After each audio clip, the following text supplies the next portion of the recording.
aborts. Dolores. Victim siya. Hi mga ga! Welcome to Palangga Podcast! So, hi guys! Hello mga ga! We will be having our first, mga ga?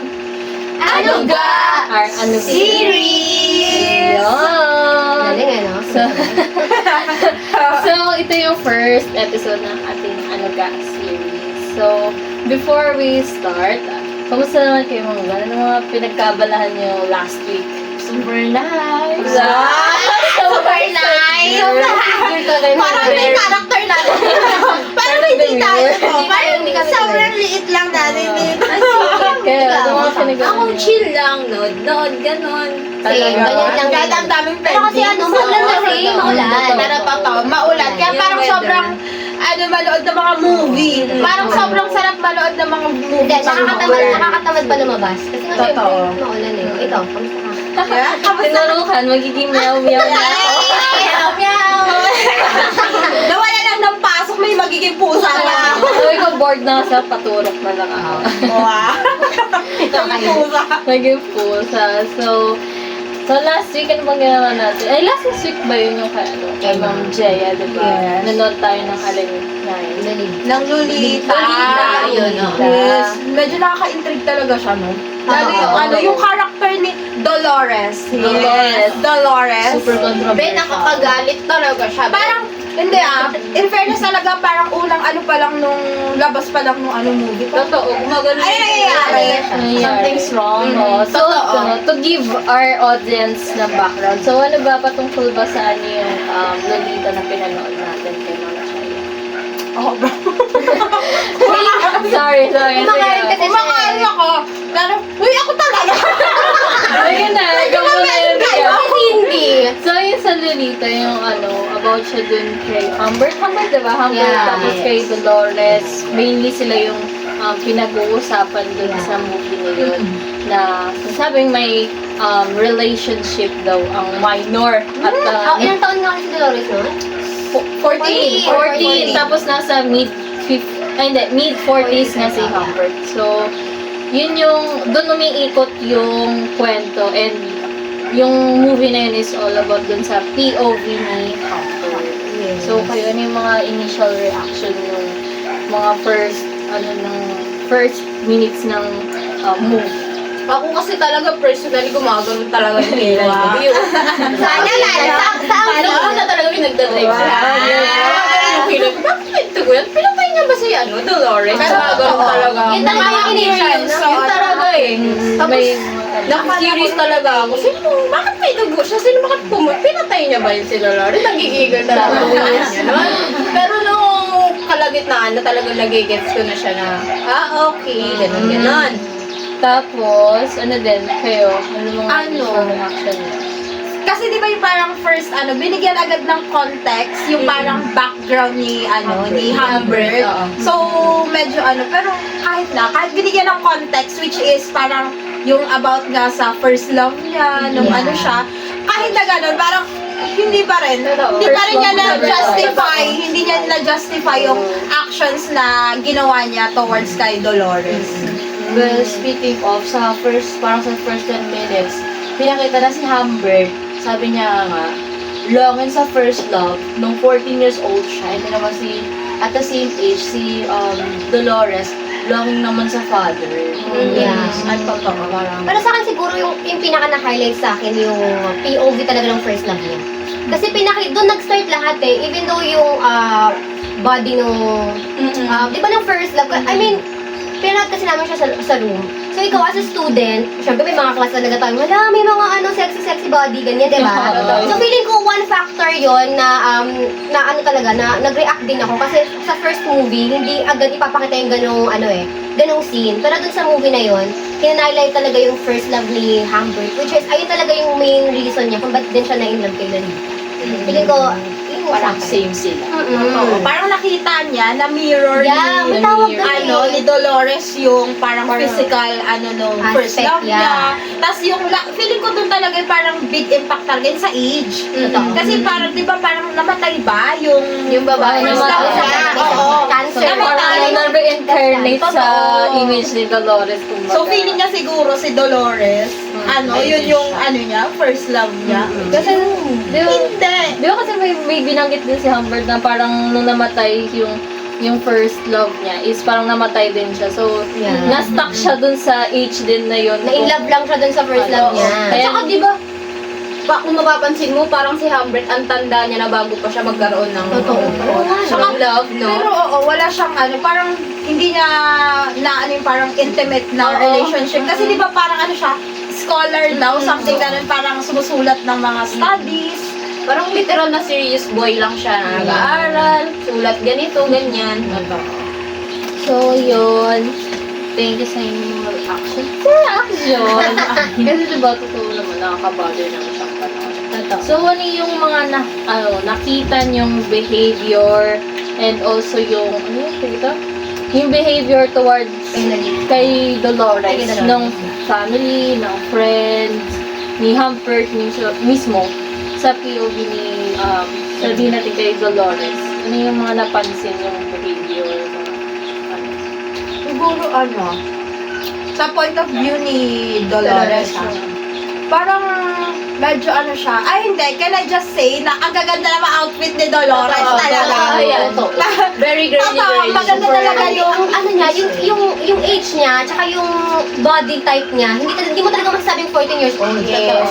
Tsaka naman, kung tutusin naman talaga, kung parang wala ka talagang mali siya dun sa niya, ang ganda talaga ng niya, ng damit niya. Parang kasi, yes. Tapos may siya sa mga crop top na Parang yung yes. vibe niya, me against the world. Yes, parang wala talaga siyang very free. Ako to, bahala kayo, suot ko to. Which Parang Madonna vibe na yun. totoo, wala naman talagang mali doon. Talagang, ang may mali talaga doon. Yeah. Pero ayun, sa naman siguro, sa actions talaga ni Dolores, medyo feeling ko, kaya rin siguro siya minsan nakukote na parang, parang young, seductress. parang gano'n. Though, hindi yun sa akin talaga, sa opinion ko, hindi totoo. Kasi parang, sa akin, ang factor, malaking factor talaga environment niya Kasi, napapansin ko rin yung, kasi dahil nga, katulad kanina, nabanggit ni Dana, walang father figure.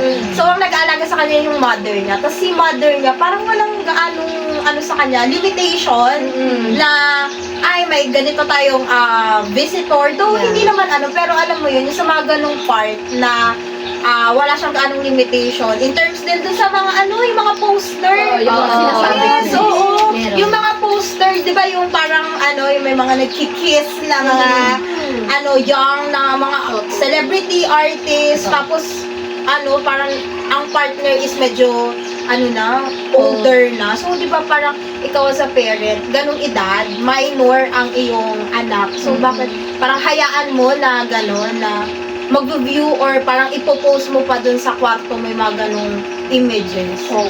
Tapos din yung yung yung sa mother niya, yun nga. Kasi 'di ba parang hinahayaan. Kumbaga yung mother niya hindi siya nabibigyan ng sa mga skills na gusto talaga ni Dolores. Na which is dapat sa bata, 'di ba? Ganun para maging socially, magkaroon sila ng social skills, ganyan. And also, hindi din naturuan ng mother niya yung to set boundaries kapag, lalo na sa stranger, tsaka lalaki. Kasi diba, tingnan niyo naman kung paano sila maging close dun sa, si Dolores, just kay Humbert, kahit na, yun Parang kakakita pa lang. Oo, Parang ilang sobrang days pa lang close kasi. na First sila. interaction, parang first time lang natulog ni Humbert doon sa bahay nila. Umupo ka agad sa lap niya.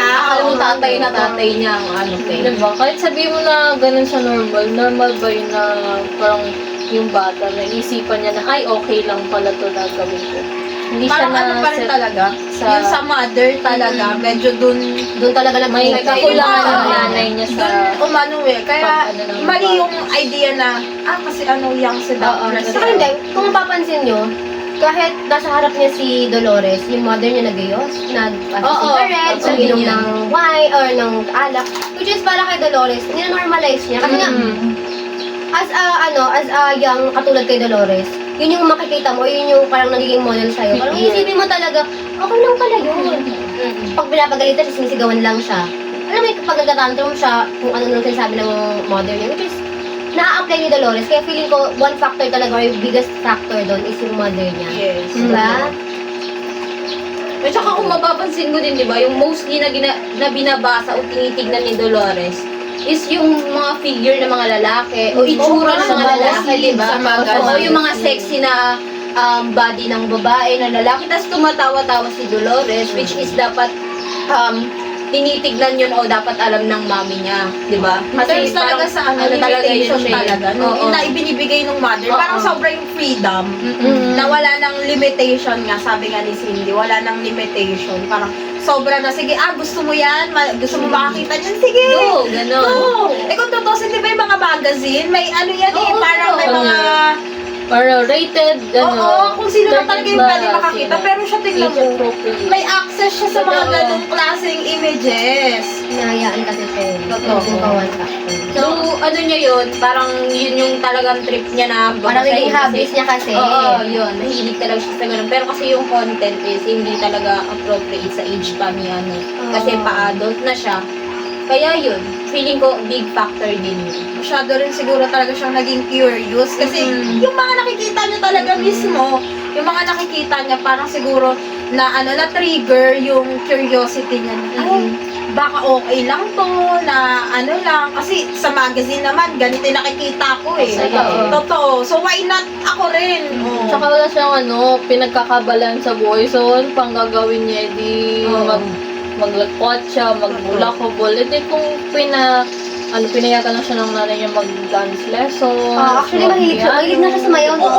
Gumagulong Galing siya sumayaw. Sayang yung skill. Ano? Di ba? Yung tingin pa nga ni Humbert, gumaganon Ay, pa lang totoo. sila. Sinisilip-silip pa siya, diba? Yun sa yun sa organ. Yeah. Oo.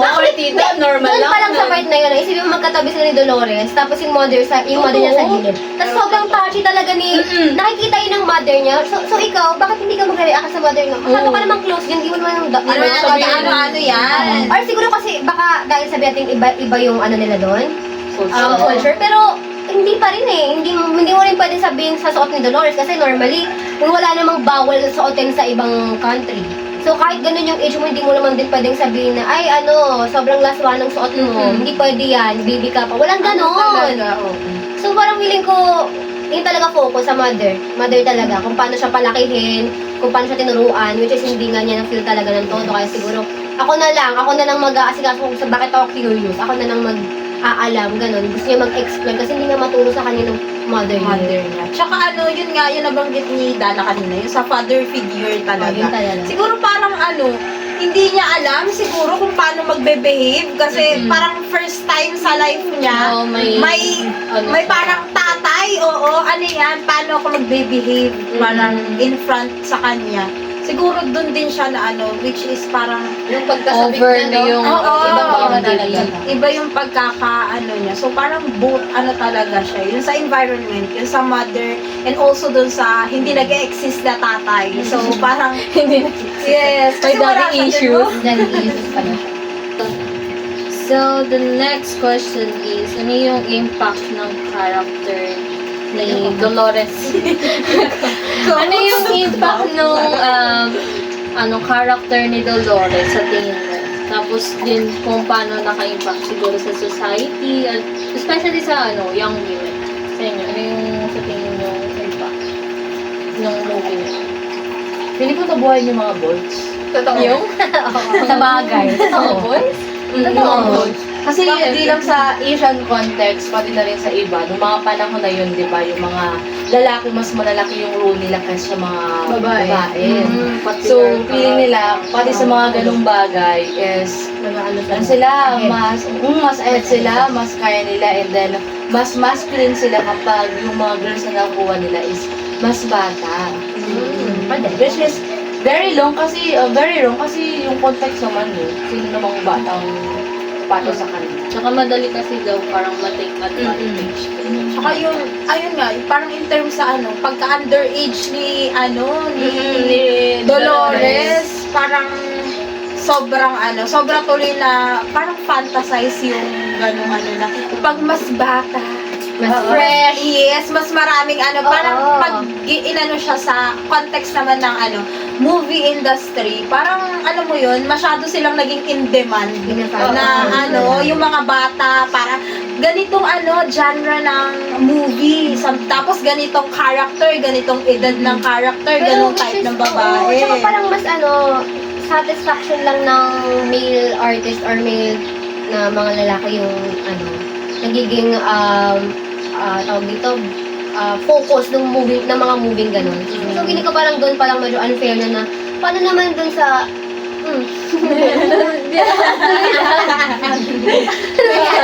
Go! So ayun, parang para sa akin, parang mas nafo-focus lang sa ganun, which is ang unfair towards to other gender like us na ano bang makukuha natin doon? Ano bang benefit sa atin ng ganung movie? 'Di ba? Parang feeling ko yun yung isang impact, and also sa ating mga kababaihan as well na at the young age feeling natin ayun nga, mas na-fantasize and mas na-feel ng mga mas matatanda sa ating lalaki na ay okay silang maging girlfriend o lover kasi sila yung feeling din nila na parang gusto din natin madaling masay. mga easy to get ba, mga ganyang point. So hindi siya okay na Nakita niyo ba yung nag-resurface lang yun yung advertisement before na yung nakatikim ka na ba ng 15 anyos? Yung sa meron, di ba? Parang grabe naman yun na yung context na nakatikim ka ba ng 15? Parang may naalala tuloy ako sa yung binanggit ni Humbert din ata. Basta parang, yung sa bed. Yung, alam mo yung wala na yung mother ni yung parang may binanggit siya, parang, yung parang, about, kasi yung bed kasi, parang siya, yung mamassage. So, di ba? May siya, may term siya na parang yung magic. Basta, siya, tawag dito, medyo sexual, term siya. Yes, oo. Which is, di ba, parang kung ikaw, kasi maayos kang pag-iisip, matanda ka, kung tutusin, matalino si Humbert. Matalino siya. So, di ba, kung ka talaga, kung may good intention ka, hindi mo sasabihin sa bata yun. Bakit mo sasabihin yun na parang, basta ang context kasi doon, hindi pa daw ba enough yun sa hands nun? Fingers! Yes! Parang magical, sabi niya, hindi pa daw magical fingers niya kesa dun sa bed. Kasi yung sa bed parang Siyempre kasi massage, so parang ina-active ka na. Nagbabibrate yung kaya parang naano ko dun sa, bilanggit kanina ni Cindy about dun sa nakatikim ka na ba na? Kasi kung titignan mo naman, simpleng massager lang naman yun, pero kung bibigyan mo ng mali, Binibigyan niya ng meaning naging double siya. meaning yung mo. Parang genuinely naman talaga, gusto lang ng batang Pamasalok. Oo. Diba? Tsaka grabe talaga siya parang manipulate. Kasi tingnan nyo dun parang sa idea na nawala yung mother ni Dolores, di ba? Pero hindi niya Sinabi agad. At saka add ko lang din doon sa sinabi niya sa age ni Dolores. Kung mo siya sa society, parang nagiging normalize na lang yung relationship ng mas matanda sa mas bata. Alam niyo yun? Yung parang, until now, meron sila, pa rin. mag-asawa, ganun. In real Parang life, alam mo yun? Oo, yung parang hindi na something na nakakashock na, ay, mag-asawa sila. 60 years old si Kuya. Which is mali. Oo, Mali. diba? Kung sa Mali yun. Kaya gusto ko rin i-emphasize na hindi po love story Totoo. ang palabas na Lolita. At Hindi, kung hindi. ikaw ay minor, Totoo. wag na, i-stop mo na ang Okay naman, curiosity na adult ka naman kasama and kaya nga Pero tawag dito yung movie na yun, di ba? Nabanggit nga sa atin, yung writer, ayaw niya talagang i-turn into a movie yung kwento niya. Kasi medyo talagang nagre-require siya ng parang a new level ng understanding, tapos maturity. So, para para sa mga naku-curious sa mga minor, parang stop muna. Kasi nga tayo nga na, di ba, Oo. ilang taon na tayo, 20, 21, pero Parang ano na. na-shock pa rin tayo, di ba? Bata pa ako for that. Pero totoo, di ba, parang unang scene pa lang nila, ala, bakit siya umupo? Di ba? May labanan ba? May natanggal ng clothes. Totoo, bakit siya ganyan? Bakit parang kaya yun, sana sa mga yung mga baby pa dyan, wag na, No, baby medyo girl. siya, sobrang, Underrated. Very, yes, medyo ay hindi medyo, sobrang problematic, no, tsaka disturbing nung movie talaga as a whole, so, tama na muna, muna tayo, muna tayo, mature ng isip, bago tayo mag-dive sa ganong, Mag-explore pa ng iba. yes, Na objectify yung ano. Alarming yung bata eh. movie eh. Totoo. masyadong kasi kahit nga ako talaga, kahit di ba, binigyan na siya ng context ni ma'am na ganito si ito yung mangyayari, ganyan, pero parang, nung napanood ko yung mismo yung movie, parang, Mali. Ang sakit. Ang sakit tignan. talagang, ganyan, may ganyang scene, may ganyang punto ng which is nakakatakot talaga kasi, parang rin naman, na-take ko, ako personally, parang na-take ko siya as awareness din. Kasi, pwede talaga nangyayari siya sa totoong buhay. Lalo na ngayon. Lalo na ngayon. Kaya ang ko parang kawawa talaga, yung mga ganong mga bata. At saka pag kunwari, siguro sa normal na society, I mean, normal na mga tao, kung as in, pinalabas mo sa movie theater, pinanood lang nila, parang, okay, love story. Parang, kung titignan mo sa love, external factor na, ay, oo nga, love story siya, nakakakilig. Pero kung i-analyze mo, i-reflect mo talaga yung, ng movie, parang, Maling-mali. Oo. Talagang hindi siya between partners talaga. Parang, siya, victim and suspect. Ganon ko siya talaga na-take. Oo. Talagang ganon. Victim si Dolores, Si suspect Cecilia. si Humbert. Yeah. Hindi siya hindi talaga siya love story. Very double meaning yung movie talaga. Kung iisip, at saka kung lalo na sa mga bata, young women, pag pinanood nila, syempre ang maiisip nila, ay hindi naman pala victim, okay lang pala magka-relationship. Okay lang daw eh. Pwede Okay lang. mag-engage Kaya sila nga sa mga talaga. ganong relationship. Tsaka knowing si din talaga, si Dolores, medyo talaga siya, ma-curious talaga siya sa mga ganong bagay. Kasi alam niyo yung sa scene, yung siya parang summer camp. Oo. Oo. Sino siya nanay? Si Dolores naman talaga! May rin parang May sexual, rin siya doon, interaction doon sa ka-age niya rin naman ata. Sa Pero peers niya, na babae. Pero, basta niya doon, hindi naman pinakita din, pero kwento niya na parang, hindi ayan ang purpose ng summer camp. Totoo. Hindi yan para dyan. Yan Para sa lumala, Totoo. Kaya talagang nakakaano siya. Alarming talaga siya, lalong-lalo kung mapapanood ng mga batang naman. Ang makikita lang kasi talaga nila yung parang outside, wala yung in a deeper na level na Yung point na kay Humbert lang yung point of view ng kwento. Oo. Hindi talaga nila na-highlight yung POV ni Dolores kung ba't siya ganon. Oo. Ang naging ang naging kinalabasan ng movie, parang ginusto pa ni Totoo. Dolores yung nangyari. Which is hindi, kasi Hindi point naman of view yun ng lalaki. So, diba? There's Very- another side of the Yeah, story. exactly. So, for our last question, hindi pa na question, pero ano yung mga naging takeaways nyo after nyo mapanood yung Lolita ng Siguro unang-una, una? be a good parent siguro and then mahalin talaga yung kung ano yung ginawa nila. Tama. Kasi parang sa household naman nag-root cause lahat ng mga nangyari kay Lolita. Though, hindi naman preferences na maging ganun siya, pero dahil sa mga nangyari and then di siya nabigyan ng proper background, ganun na siya. Okay, sige. Parang ganun din tawag dito. Parang yun kasi talaga yung pinagmulan. Pinaka-root cause. Kaya talaga, naniniwala ko na victim talaga si Dolores. Victim siya ng environment na kinalakihan niya. Which is dapat, hindi naman talaga dapat. Kasi, kaya tayo kaya nagdadala ng isa pang buhay sa mundong ito. Ibig sabihin kasi, kaya natin. Hindi lang financially. Dahil, nakikita ko naman dun sa, nila, yung parang, yung financial state nila, okay naman sila. Kaya. Diba? May ano naman, hindi naman masasabi mong nagugutuman. Hindi naman kasi nga, kita nyo nga, di ba, yung mga outfit ni Dolores, sobrang gaganda. Pati yung nanay, no? Totoo, kahit yung nanay. So, parang dapat, di ba, hindi lang ganun sa ganung aspect. Yeah. Dapat ready ka rin talaga na, lalo na kasi, di ba, parang adolescent na siya, na ganun.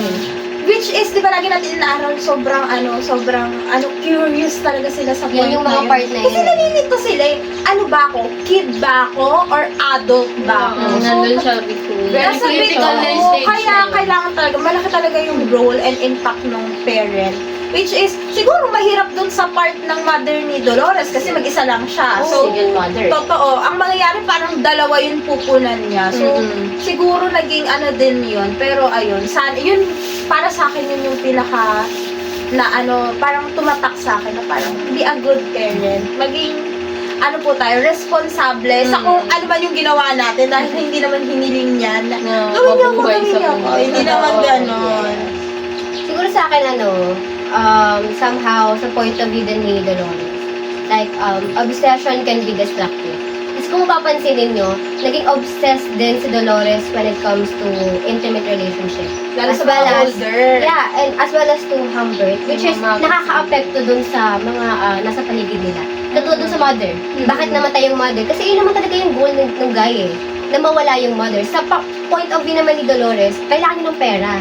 So kaya rin niya ginagawa yun, kaya niya sinasatisfy yung mga ibang guys is para magkaroon ng money, ng mga gusto niya. So for me, kung ma-obsess or let's say hindi man directly kay Dolores or somehow sa ibang woman din, if gusto mo maging obsessed sa isang bagay or sa isang tao, make sure na positive impact yun sa'yo pat dun sa mga nasa paligid mo. Kasi hindi all the time kung ano yung gusto mo kahit alam mong masama, Go lang. Go ka lang eh. Ayun kasi yung ginawa ni Dolores di ba? Parang alam niya nang mali yung ginawa sa kanya, pero dahil nga nagbe-benefit din siya, okay na lang. Ito na yung nakasanayan ko eh. So, Wala for me, talaga siyang sense of limitation. Wala. So, Yun talaga. hindi siya rin, naturuan ng exactly. bago. So, feel ko, ayun, obsession can be, destructive and madadamage mo yung sarili mo, madadamage mo yung partner mo or yung mga tao sa paligid mo. Parang aware siya pero hindi siya nag-ask ng help talaga. Exactly. Oo. Kasi gano'n naman talaga, may mga ganong klaseng tao na basta nagbe-benefit ako sa'yo.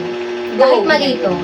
Pero dahil nga si Dolores is bata pa, 14 years old. Kailangan niya talaga ng guidance. Guidance. So, Which is wala siya. Exactly. Wala na siya nung Kulang. lalo na nung nawala na yung mother Mother niya. niya. mas naging Wala. siya din Literal na zero. Mas Ganun. lalo siya naging Oo, na lalo. zero siya. Ako naman, nalungkot ako para kay Dolores. Kasi alam mo yun, yung sa murang edad niya, na-experience niya na yung ganon, yung mawala na magulang, yung na-experience niya na yung hindi niya pa dapat ma-experience sa ganong edad.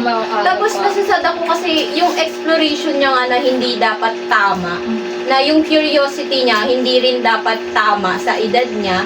Though critical talaga yung stage niya yun kasi pa-adult na siya. So, matik na yun na maiisipan nila yun. Pero nasasad talaga ako kasi hindi niya dapat na-experience pa yun agad-agad. Kasi yung edad niya, tapos yung iniisip ko din is, di ba yung sa may last o sa ending part, Oo, nabuntis sa si Dolores. Sana lang, ang inaano ko doon is, 3 years after kasi yun. Oo, Hindi pa umabot. very minor pa din. din. Ang inaano ko lang, sana hindi mapasa yun sa anak. Kasi yun yung kinakatakot ko eh. Kasi, di ba, hindi nga fully healed si Dolores eh. O, di ba? Yung trauma niya eh. Sana lang hindi malipat ni Dolores o sana hindi ma-experience ng anak niya yun. Kasi, mas nakakalungkot yung ganung idea. Magiging cycle na Oo, siya. magiging Tsaka hindi, cycle talaga siya. tignan mo, 17 years old siya noon. Nagkita din sila ni Humbert, pero ang tawag niya pa rin doon is daddy. Oo, yun. Kasi di ba? ayun talaga yung pinoportray niya dun sa tao na yun. So, di ba, parang, Pero ayun nga, dahil sa so hindi niya na talaga mapapasa din kasi namatay nga siya, di ba? oo nga pala. Yeah, Nanganak Ay, oo nga. siya. I mean, oo nga. Pero for Yung the bata. sa mga young women, di ba? Or mga katulad ng Stop ganun. ang mga Stop the generation. cycle, kumbaga Yes. sinasabi ni Percy. Pero nakakalungkot lang kasi, di ba, sa murang edad namatay siya. Sobra parang ilang Sobrang years lang. tragic. 17 years siya nabuhay, pero parang lahat na Yung lang ano, na-experience niya, grabe. niya na. Lahat ng hirap ng buhay. Lahat na ninako sa kanya, yung childhood niya, Uy, yung pero family totoo. niya. Kasi ano, parang yung before pa natin panoorin, na ano ko siya, dumaan siya sa FYP ko sa TikTok. Pero ano, yung dulo lang, yung parang ano, yung parang sabi niya, say bye to my dad. Sabi niya doon sa dog niya, di ba? Parang sa part 10. Tapos ako naman, syempre, na-curious ako, anong context? Akala ko kasi parang genuine. Olo, nakakaiyak. Nagbabay siya sa tatay niya. Di ba? So parang ano, totoo. Eh di, ako mahilig talaga ako magbasa-basa ng comment. Kasi gusto ko talaga nakikita yung perspective din ng iba. Tsaka syempre, gusto ko ng context. Tapos nakita ko, sabi nila, may nag-comment doon, which is parang tumatak talaga sa akin. Sabi niya, hinakaw. Syempre, English. English na English. Oh no! Pero ayun, so, basta ganun yung ano, ninakaw daw ni Humbert yung childhood and youth ni Dolores. Totoo. So parang nabigyan ako ng context, ay, hindi siya genuine na, ano, daughter and father, ano. Parang Troy Sivan, my youth is yours. Ay, hindi pala binigay, kinuha. Oo. Kinuha. So, siguro talaga, sa lahat ng mga babae dyan, sa lahat ng mga young women, don't fantasize the love that doesn't suit you. Kung hindi para sa'yo, kung hindi naman din, against naman din sa will mo, kahit nag-benefit ka, guys, kasi true love, yung true love na yun, darating talaga sa'yo at the right age, at the right time. So, guys, Oh, you're listening to your May kumakontra sa gilid. may kumukontra dito talaga sa akin. Oh. Naiyak na yan. Bakit hindi mo sinasabi sa, Hindi lang sabihin sa camera. Pero add na lang din. Kasi diba, dahil nga sa wala na siyang mapagkaabalahan, tapos yung magazine pa nandun sa bahay nila is pang adult. Diba? Alam mo yun, wala siya na pag-channel ng boredom niya. Nangyari, sige, dito na lang ako. Di sana kung nabigyan siya ng opportunity to, enhance her skills and ma-channel niya yung pagsasayaw niya, pag-arte niya, kasi magaling siya, talented siya, kaso lang, hindi siya Parang hindi nabibigyan. na-support. Oo, Hindi talaga na-support tsaka hindi siya lahat. nabigyan System talaga ng,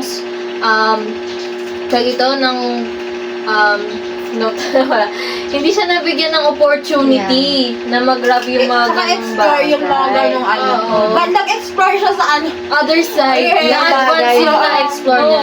So, diba, ang dami nilang ang dami niyang sinacrifice, yung education niya, palipat-lipat, kasi nga alis na ng alis. Yung pa rin pala, yung school na yun, no? Sobrang random. Exactly. Mga hipag-date. Kaya sa mga parent, Diyos ko, Mamili. bago po i-enroll ang mga Alamin anak, muna. alamin ang Background school na check. papasukan, yes. Lalo na bata ang ipapasok nyo, hindi yun kung anong ano sa utak Skill. noon, yes. Yun na yun, kasi ilang taon lang yun Kaya, ayun. Maging ano rin tayo, background check, research. Yes! Back check. Yeah! So, ayun lang guys. So, overall, sa movie yun, talagang pagtuunan natin ng pansin yung mga anak natin, bantayan, and also hindi lang para dun sa anak, but also tayo as a parents or magiging parents, diba? Be a good example din sa mga anak natin. And also turuan natin sila ng kung ano yung tamang boundary nila, ano yung Be mga a role dapat model, guys. na values meron sila, and also yung mindset, kumbaga, diba? Lalo na nandun na sila sa stage na papunta na sa adulthood. And kung ano yung kinagisnan nila, ano yung na-develop na identity and value or moral ng bata na yun at that stage, yun na din yung kakalakihan niya in isasabuhay. Diba? So, nakakalungkot lang nung after na panood namin yung Lolita talaga. Kasi nagre-reflect din siya sa hindi lang sa young women, but also karamihan na personally naka-experience din ng mga ganung bagay sa like inappropriate din na closest with older guys. Yeah. Siyempre, ano yung disturbing din. So, Exactly. we have to like be aware and also cautious sa mga ginagawa din natin. Yes. Yeah, I guess that's it. Ang galing. Parang sobrang serious. Sobrang serious. Pero diba, maganda rin yung mga ganito talaga na parang meron talagang reflection sa mga movie. Dahil ako talaga, parang first time ko talaga nakapanood ng ganun type ng movie. Dahil si cartoons ako eh. So, yes. Kaya parang, SpongeBob. yes, SpongeBob. Okay. Oh, Bluey. So, Yeah, that's it. So, that's all for first episode ng Anuga. Yes. Kasi, yeah. You can listen to our podcast with our YouTube and also sa Spotify, sa Apple Music. With the radio. Wow. So, yeah, thank you mga guys. See you again next time. Bye!